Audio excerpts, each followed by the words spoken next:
Celeste slid that expense report across the table like she was exposing a crime, and Damon stood behind her, wearing that smug little half smile he saved for people he thought were beneath him. For a moment, I felt the sting, the humiliation of being treated like a problem instead of the woman who kept their entire freight network alive. But what none of them realized was that their victory lap was already the beginning of their downfall. If you've ever dealt with petty power games at work, tell me in the comments and stay with me. You'll want to hear how this ends. For 4 years at Nexus Freight Dynamics, my days started before sunrise, long before the harbor cranes swung into motion or the morning trucks rumbled onto the loading docks. I built the routing intelligence that kept those trucks moving, the quiet engine beneath the entire East Coast network. Most people inside that glass and steel headquarters had no idea what my system did. They only knew things just worked, and that was enough for them. For me, it was a responsibility I carried with a certain pride, even when the recognition never came. I was the one called during storms, port delays, late-night surges, always calm, always ready, always the person they counted on when it mattered. But dedication has a strange way of becoming invisible in a place where leadership is more interested in cutting budgets than strengthening the foundation that keeps the company alive. When Damon Reeves arrived as the new VP of Operations, he made it clear he preferred shiny dashboards and buzzwords over understanding how fragile freight logistics can be. Every meeting with him felt like a performance, him waving charts while quietly questioning why we needed so many senior engineers. He rarely spoke to me directly, but when he did, it felt rehearsed, like he'd already decided I was part of a cost he planned to eliminate. Then came Celeste from HR with her sudden culture coherence interviews, checking if employees were aligned with the future vision. She'd smile too widely, ask questions that felt harmless on the surface, then note every answer like she was collecting evidence. Emails started arriving later, requests for documentation on things that had never required documentation, questions about decision rationales I'd already provided months earlier. A subtle tightening around me, not enough to call out, but enough to notice. Those early signs were there, but I kept moving. There was real work to do. Port expansion updates, a new carrier integration, a surge simulation Damon insisted on running, even though he didn't understand how surge logic worked. I stayed late more often than I admitted. The cleaning staff began greeting me by name. Sometimes I'd glance out the 12th floor window at the cargo ships inching along the water, their navigation lights blinking like slow, patient signals. The system I built managed every container those ships offloaded, every pallet that moved across our hubs, and yet, when leadership walked past my desk, they barely nodded.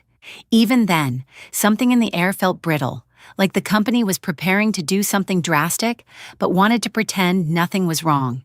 The morning of my firing, the badge reader hesitated half a second before unlocking. It was such a small thing, too small to matter, or so I thought. The moment I stepped into conference room 4B, the air felt staged, like someone had rehearsed the scene before I arrived. The blinds were half drawn, the overhead lights flickering the same way they did during budget reviews, and Celeste was already seated with a folder positioned perfectly in front of her. Damon stood behind her, leaning against the wall with his arms crossed, pretending his posture was casual when it was clearly calculated. Celeste didn't greet me. She didn't even look up. She just slid a printed sheet across the table with the kind of deliberate precision people use when they're handling evidence. "This is your expense report from the Baltimore port trip," she said, her voice so measured it almost sounded gentle. But then she tapped a line item with her French manicured nail, a soft click that echoed louder than it should have. "A meal charge of $612. She waited like she expected shock or guilt to flood my face. Instead, I felt the same cold stillness I'd felt that morning when my badge hesitated at the door. "I worked through dinner that night," I said. "The shipment backlog wasn't clearing. I was still on site at nearly 10. Damon stepped forward, letting out a breathy, amused sound that wasn't quite a laugh. "Company policy is very clear," he said, using the condescending tone he saved for people he thought wouldn't push back. "No meal expenses above $30 without pre-approval for trips under 5 days.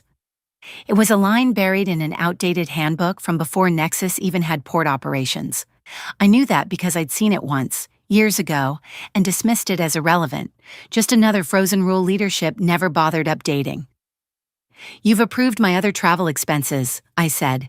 "The New Haven trip, the Portsmouth run, those exceeded 30. "And those were mistakes," Celeste interjected quickly, as if eager to reclaim control. "But this one is not."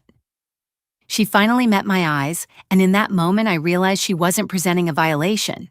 She was presenting a conclusion. The folder in front of her was already labeled with my name. A second sheet sat beside it, face down, like it was waiting for its cue. Damon moved closer to the door, blocking part of it with his shoulder. "Just so we're transparent," he said, "your pattern of disregarding policy creates a risk. We can't make exceptions just because you stay late sometimes." The dismissal in his voice hit harder than the accusation itself. He didn't understand the system I built, the network he bragged about in meetings, the routing intelligence that kept our freight moving. To him, I was a line item, replaceable, negotiable. This entire scene, the prepared paperwork, the choreographed positioning, the stiff artificiality, wasn't about a meal charge. It was about eliminating someone who didn't fit Damon's spreadsheet version of the future. Celeste turned the second sheet over. Termination documents, already dated, already signed by someone above both of them. My stomach didn't drop. My pulse didn't spike. What I felt instead was a kind of quiet detachment, like I was floating above the moment, watching them play out a decision they thought was masterful. "You'll need to return your laptop and badge immediately," Celeste said. "Security will escort you to collect personal items." Damon couldn't resist adding his own twist. "Good luck out there. The market's rough, and if anyone calls for a reference..." He let the threat hang, smug and confident. Celeste even allowed herself a tiny smile, quickly suppressed. That smile told me everything. They believed they'd won. They believed this was the end of my value. What they didn't know, what they couldn't possibly have imagined, is that they had just set the clock ticking on a consequence they were completely unprepared to handle. I signed the papers with a steady hand, not because I accepted their version of events, but because I already knew something they didn't. I had designed the one part of Nexus they had never bothered to understand, and in less than 48 hours, they would learn what that ignorance truly cost. James, the security guard assigned to escort me, looked like he'd been handed a task he wanted no part of. He hovered a respectful distance behind me as I packed my things, pretending to study a distant spot on the wall so he wouldn't have to watch me slide 4 years of my life into a cardboard box. My desk sat in a corner overlooking the harbor, a view I'd barely noticed during the countless late nights spent tuning our freight logic or smoothing out port-to-warehouse transition paths. Now, in the quiet that follows a verdict, I noticed everything. The gulls circling over the cranes, the low groan of a cargo ship turning in the channel, the faint vibration under the floor from the automated conveyors 2 levels below. All of it moved because of the system I built, a system Damon never understood, a system Celeste never thought to protect. I placed a couple of framed photos on top of the box, then my battered notebook, the one filled with scribbles from nights when production load spiked and I jotted ideas between debugging sessions. When my hand reached for the laptop, I paused. It sat on the keyboard tray where I'd left it that morning, dark, silent, unaware it was about to change hands. Or maybe not entirely unaware. Machines don't think, but systems behave exactly as they're designed. Too, especially when someone designs them with contingencies in mind. Before touching it, I pulled out my phone and opened an email I'd drafted months earlier, back when Damon first floated the idea of streamlining senior roles, and Celeste began subtly monitoring anyone who didn't fit her definition of future culture. I'd started preparing. Not out of paranoia, but out of experience. Anyone who builds core infrastructure knows the moment you make something indispensable, you should also create a protocol for the day you're no longer around to maintain it. I had documented something called the Continuity Protocol, a plain language description of how Nexus's routing core authenticated itself every 48 hours, using keys generated not from the main server cluster, but from an auxiliary environment I maintained off-site. Entirely legitimate, fully disclosed in old compliance notes no one ever read, but safely tucked behind layers of operational understanding only I fully possessed. It wasn't sabotage, it was design. Redundancy requires renewal, and renewal requires someone who knows the architecture. I forwarded the email to myself again, giving it a fresh timestamp, then closed my phone just as James cleared his throat. "Whenever you're ready," he said quietly. There was sympathy in his voice and something else. Discomfort at being the person tasked with escorting someone who'd never caused trouble, never raised her voice, never been anything but respectful. I nodded and finally picked up the laptop. Its casing was cool to the touch. The metal always ran a bit colder than the room. As I closed the lid for the last time, I knew the next time anyone attempted to open it, they'd be playing catch-up with a system that did not wait for human convenience. We walked down the hallway in silence. The chatter from the operations floor dimmed as people noticed me carrying a box. A few frowned in confusion. Others looked away quickly, the way employees do when they're afraid whatever happened to you might be contagious. One coworker mouthed, "What happened?" I shook my head gently. I didn't owe anyone the details, not yet, and besides, the real answer hadn't happened yet.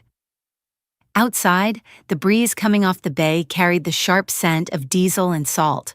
I let the air fill my lungs as if I'd just stepped out of confinement. Funny how a building you give so much to can suddenly feel like a cage once someone decides you're no longer useful. James held the door as I exited, and when we reached my car, he finally spoke. "This doesn't feel right," he said. "It's not," I answered, "but it will be."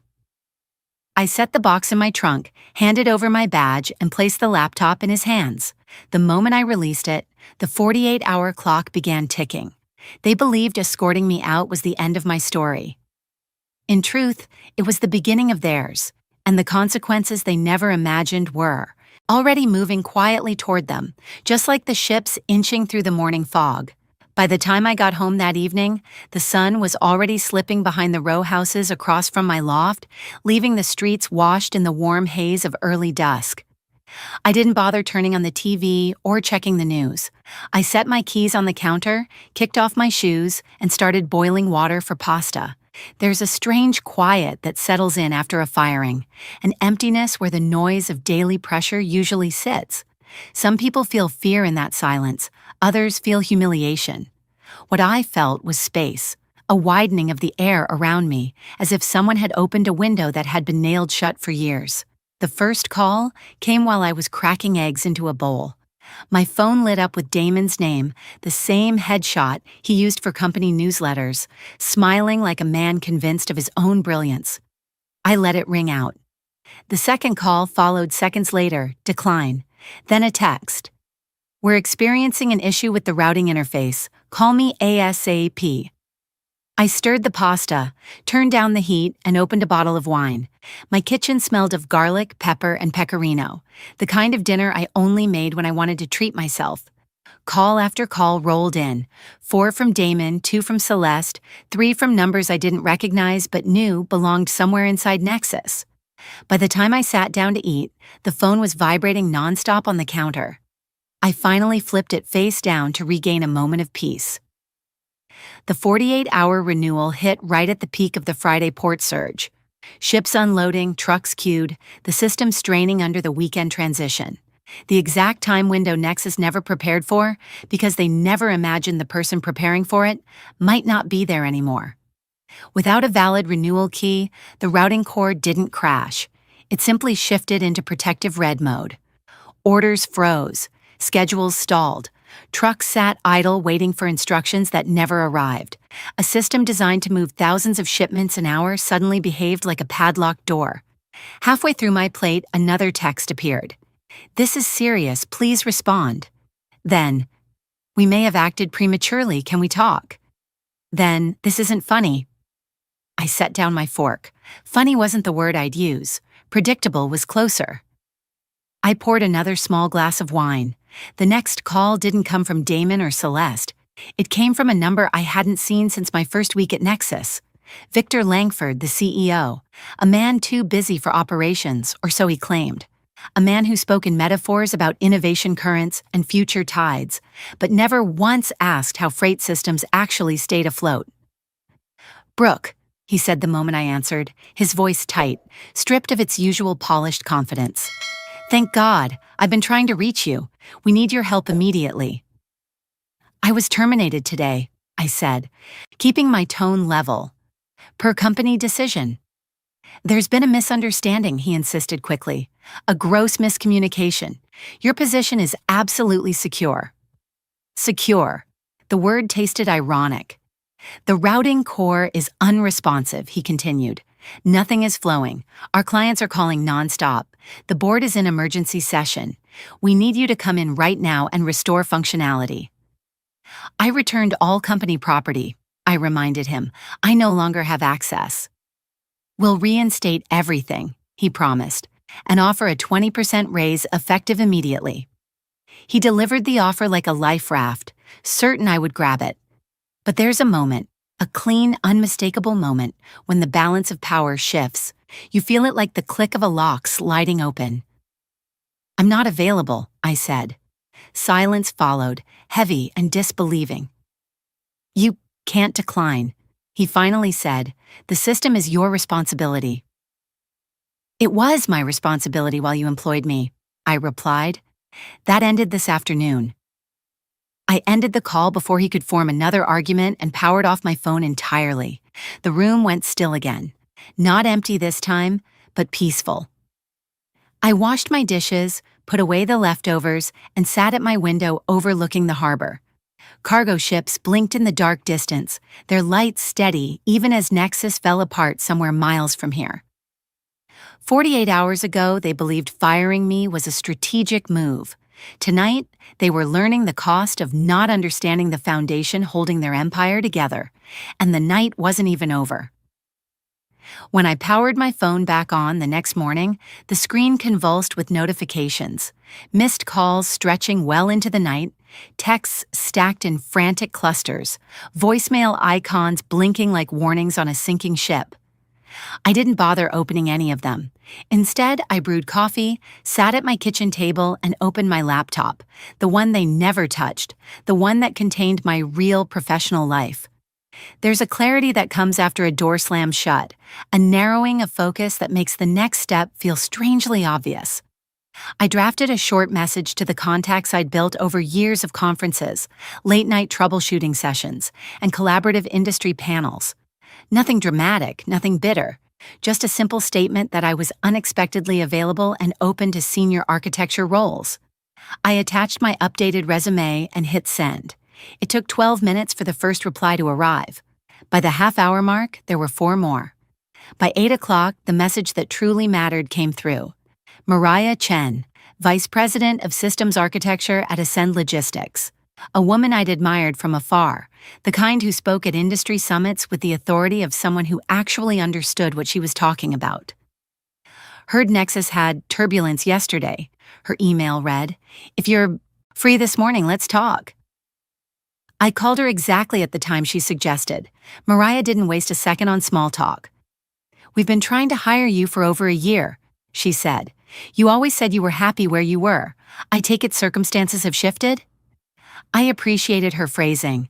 No fake sympathy, no fishing for drama, just a simple acknowledgement that something had changed. "They have," I said. She laughed softly. "I figured. Word is the entire East Coast grid at Nexus is frozen solid. 3 clients have already reached out to us.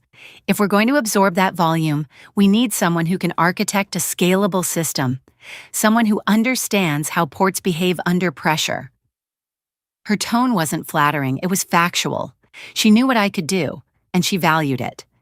"I'm prepared to offer you a director-level role immediately," she continued. 40% above whatever Nexus was paying. Full benefits, equity, and you build your own team. If things go well, that role has a path upward. I felt no hesitation, only the steadiness of someone stepping onto solid ground after years of standing on a fault line. "I'd need to review the offer," I said. "Of course, you'll have it in an hour." When the document arrived, it was clean, clear, and respectful. Everything Nexus had never been. I reviewed each clause, each expectation, and found no traps, no vague promises, no corporate doublespeak. I signed before lunch. While I was confirming onboarding details, another voicemail from Damon stitched itself onto my phone. I didn't play it. I didn't need to. There's a point at which a story stops being about what was done to you and becomes about what you're choosing next. I chose Ascend. I chose a workplace where expertise wasn't treated like a bargaining chip. I chose a future that expanded instead of shrinking. Nexus, meanwhile, kept calling into a void that no longer belonged to them. The difference between us had never been clearer. They were scrambling for a lifeline, and I had finally stopped drowning myself to keep them afloat. News travels fast in logistics, faster than freight, faster than rumors, faster than any official statement companies scramble to release when things start cracking. By Friday afternoon, Ascend's operations channel was already buzzing with whispers about Nexus. I hadn't even announced my new role yet, and still 3 different colleagues forwarded me snapshots of panicked carrier emails, confused client notifications, and frantic port coordinators trying to make sense of a system that had suddenly gone dark. I didn't reply to any of it. I simply read, sipped my coffee, and let the reality sink in. The structure Nexus depended on had never been as sturdy as Damon bragged it was. It had held because I held it. Without me, it behaved exactly as engineered, protective, cautious, locked until renewal. But that calm engineering logic translated into utter chaos on their side. By evening, a former warehouse supervisor texted me from an unknown number. "We're doing everything manually. Hundreds of shipments behind. People yelling everywhere. Damon looks like he hasn't slept." I didn't respond, but I could picture it perfectly. Damon pacing between workstations, barking orders he didn't understand, demanding updates the systems couldn't provide. Celeste attempting to run damage control, spinning excuses with that pleasant, icy tone she used whenever she wanted people to believe she was in control. And Victor, somewhere in a conference room, sweating through his tailored suit while the board demanded answers he didn't have, because the truth was unbearably simple. They had fired the only person who could stabilize the infrastructure they took for granted. By Saturday, the consulting firm had arrived, one of those high-profile groups that charges enough per hour to make even seasoned executives hesitate. They dove into the logs, combed through documentation, followed every breadcrumb I'd meticulously left over the years. Expertise wasn't the issue. They were competent. But competence without context is like trying to read a map with half the landmarks erased. By Sunday morning, I received another message from my warehouse contact. Consultants restored some stuff manually, but routing still can't authenticate. They said the architecture is personalized. People are freaking out. Personalized. That was a polite way of saying what Nexus never understood. Good systems reflect the minds that build them. Not through sabotage, not through secrecy, through craftsmanship. You can't replace someone like that with a spreadsheet directive. Nexus tried anyway, and now they paid the price.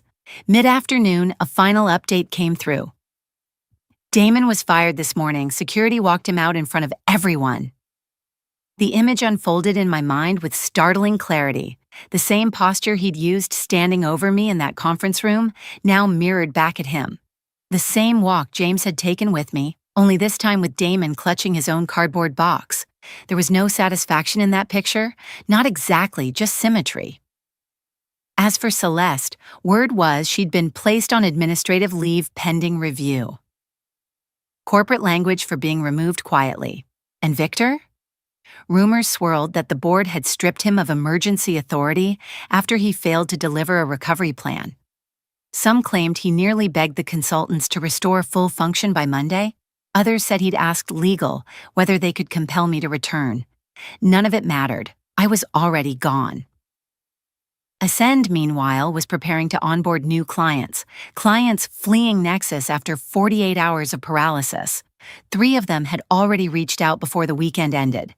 I didn't have to lift a single finger to make any of this happen. I hadn't sabotaged anything, hadn't withheld anything, hadn't broken a single rule. Nexus's collapse was entirely self-inflicted. They misunderstood their own infrastructure. They underestimated the person who built it. And when you treat your foundation like it's disposable, the cracks don't appear slowly. They swallow you in an instant. Starting at Ascend on Monday felt like stepping into a world built on solid ground instead of shifting sand. Mariah greeted me personally, walked me through the workspace, and introduced me not as a replacement or a repair tool, but as the architect who would help shape their next decade. The difference was immediate. People asked real questions. They listened. They understood that systems don't run on wishful thinking. They run on clarity, structure, and respect for the people who maintain them. My first week wasn't about fixing chaos. It was about understanding potential. I reviewed their infrastructure, met with engineers eager to collaborate, and sketched out the beginnings of a platform that could withstand the surges Nexus never prepared for. Each day, as I worked, the noise from Nexus's downfall drifted through the industry like a slow-motion disaster report. 3 major clients pulled out by midweek. 1 switched directly to Ascend, and Mariah assigned me to design their onboarding personally. It was the same pharmaceutical distributor I'd once integrated at Nexus, a company so dependent on precision that a single misrouted shipment could cost tens of thousands. This time, the implementation took 3 weeks instead of 6 months. No politics, no dismissive managers undermining every decision. Just clean work with people who wanted solutions rather than shortcuts. Word spread quickly.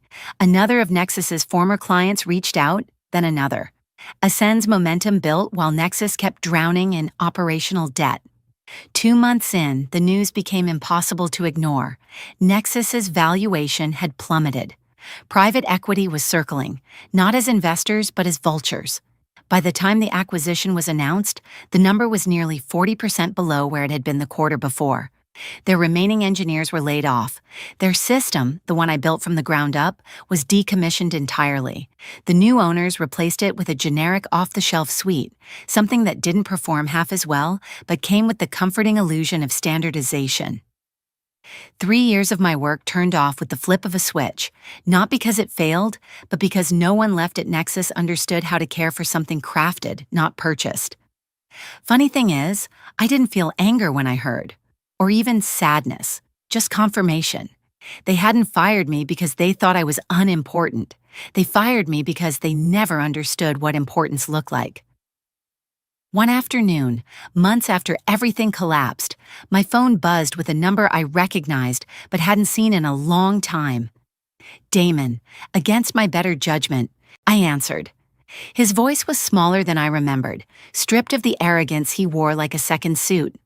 He apologized, really apologized, for what he'd done. For the shortcuts, the ego, the ignorance that led him to believe the company could survive without the very people holding it together. I told him I hoped he found a place where he learned from the past. Then I wished him well, and the call ended with a strange sense of finality. 6 months into my role, Mariah promoted me to vice president. I now sit at the table where decisions are made, where people understand that infrastructure isn't overhead, it's lifeblood. And sometimes, when I look back at that conference room where a $612 dinner was treated like a felony, I almost laugh at the absurd mismatch, how their attempt to cut costs ended up costing them everything. They taught me something valuable without ever meaning to. When people show you how little they value your work, don't fight to stay. Leave. Let them discover the cost of losing you. Losing my job over a $612 meal didn't break me the way Damon and Celeste probably expected. What it did was reveal a truth I hadn't wanted to face. The people I trusted with my time, my talent, and my late nights never understood the strength I carried quietly. I didn't shout. I didn't threaten. I documented, prepared, and stayed patient. And when they pushed me out, the very systems they dismissed me for building showed them exactly what happens when you underestimate someone who does their work well. There's a certain power in being the person who knows how things really run. A subtle confidence in having the receipts, the protocols, the details others were too arrogant to bother learning. That wasn't spite. It was discipline. And it saved me. When Nexus collapsed under its own choices, I wasn't cheering. I was watching a lesson unfold. Leadership built on ego collapses fast, but quiet competence endures. If I'd stayed, I would have kept holding up a structure that treated me like dead weight. Leaving didn't just free me, it exposed the truth that had been there all along. So here's what I'd tell a friend. Never shrink your work just because someone treats it like background noise. Protect your value with preparation, not pride. And when the day comes that someone tries to erase you, let your work speak in the silence that follows. How to get started today. Save documentation of your important work in a safe personal log. Keep records of decisions and changes. You'll need them more than once. Learn the parts of your role no one else bothers to understand. Build quiet systems that protect you, not just the company. Walk away when a place refuses to see your worth. What moment at your job taught you a lesson you'll never forget?